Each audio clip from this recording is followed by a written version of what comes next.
Hello student, हमारा page number 38 और chapter रीढ़ की हड्डी इस वीडियो में एक्सप्लेन करेंगे।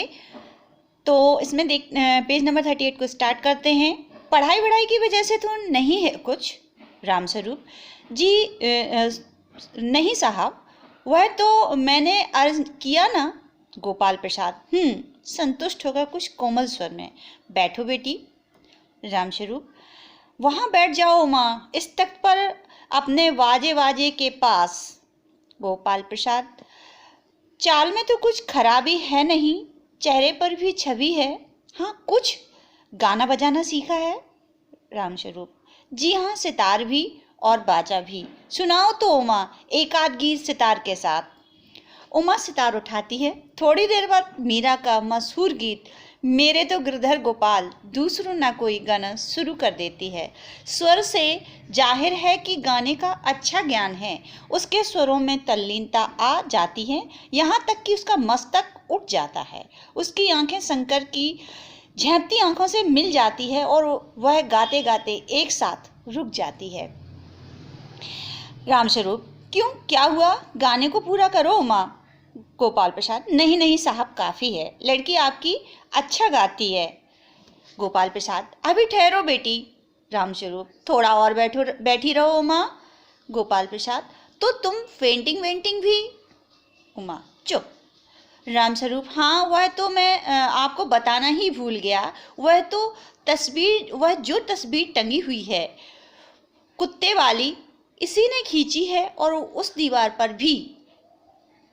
यह तो बहुत अच्छा है। और सिलाई वगैरह? सिलाई तो सारे घर की इसी की जिम्मेवारी के जिम्मे रहती है, यहाँ तक कि मेरी कमीज भी। हाँ।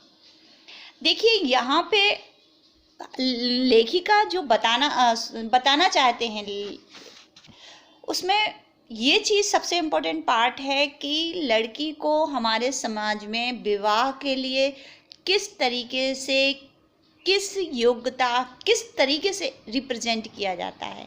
देखिए, उसके स्वाभिमान को काउंट करिएगा। यहाँ पे हमें ज़रूरत है उसके गिरते हुए स्वाभिमान को काउंट करने के लिए। ये हमारी मुख्य ज़रूरत है कि हम यहाँ पर उसका गिरता हुआ स्वाभिमान काउंट करें, गिने कितना गिर रहा है, क्या उसकी हैसियत थी, वो कहाँ जा रही है, क्या उसके साथ हो रहा है, क्या ऐसा ही विवाह सफल विवाह के रूप में आएगा। बहुत सारे क्वेश्चन के मन में रखकर इन सब चीज़ों को पढ़िएगा। क्या ये ऐसे ही इस तरीके से ढूंढी गई लड़कियां विवाह सफल होता है, लड़के का या लड़की का? सफलता दोनों के, एक सफलता की जिम्मेवारी दोनों के हाथ में होती है।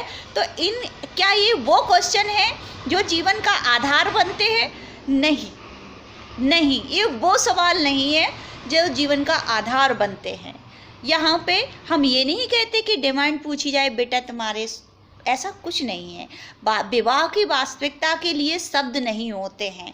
ये जो दिखाया जा रहा है, ये सीधा का सीधा एक व्यापार है।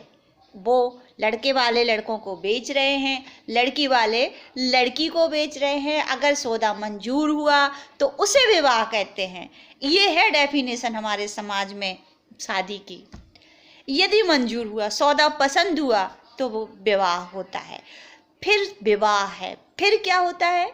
ये मतलब ये जो जिस ट्रेडिशन को हम फॉलो कर रहे हैं, जिन परंपराओं को हम ले जा रहे हैं, या जिनको हम आगे वाली पीढ़ी को अपनी गिफ्ट में उन्हें दे रहे हैं कि बेटा हमारे समाज में विवाह इसी को कहा जाता है, क्या सही नहीं कर रहे हैं? हमारे कहने का मतलब, हम ये बिल्कुल सही नहीं कर रहे हैं। विवाह की ना तो ये परिभाषाएं जिन्होंने बनाई हैं, हमें जागृत होकर उनको करेक्ट करना है, ठीक करना है। विवाह व्यापार कभी नहीं हो सकता। तो यही चीज़, इसीलिए तो उमा चुप है, क्योंकि आपने जब एक चीज़ देखी होगी, आपने भी जब हम किसी चीज़ को खरीदने के लिए जाते हैं, दुकान पर उस चीज़ को खरीदते हैं, तो आपकी बातचीत दुकानदार से होती है, ना कि उन चीज़ों से। इसीलिए उमा की यहाँ चुप्पी ये चीज़ हमें सामने से दिखाती है कि चीज़ें कभी नहीं बोलती। सिर्फ खरीदार और खरीदने वाला, यानी कि यहाँ पे जो क्रय विक्रय होता है, उस बीच वस्तुएं मौन रहती हैं। मौन क्या, वस्तुएं तो हमेशा मौन रहती हैं। उन्हें तो, वस्तुओं को तो बोलने का अधिकार ही नहीं है, क्योंकि वस्तुओं का राइट्स नहीं है ये कि वो बीच में आके बोल पड़े। अब चाहे वो सजीव हो या निर्जीव हो, नो प्रॉब्लम, इसकी कोई प्रॉब्लम नहीं है, क्योंकि हमारे समाज में विवाह का यही रीति रिवाज है। लेकिन एक जागरूकता भी तो कोई एक चीज होती है, हमें जागरूक बनना है। हो सकता है कुछ कुरीतियां हों, लेकिन यहाँ पे हमें ये कुरीतियां बदलनी है। हम समझ गए हैं, हम जानते हैं, तो फिर इनको हमें बढ़ावा नहीं देना है। बस इतना हम कर सकते हैं कि हम इन कुरीतियों को बढ़ावा ना दें। ठीक है, तो ये यही पूरे सीन में यही चल रहा है कि उमा को देखने के दौरान सिलाई आती है, कढ़ाई आती है, पढ़ी लिखी ज़्यादा नहीं होना चाहिए। मतलब उसकी, यदि आप ये कह रहे हैं कि शिक्षा ज़्यादा नहीं होनी चाहिए, तो उस बच्चे का जिसको आप बहू बना रहे हैं उसका भविष्य क्या है? कुछ भी नहीं, 2 वक्त की रोटियां खाते रहेगी आपके घर में। ये गलत है।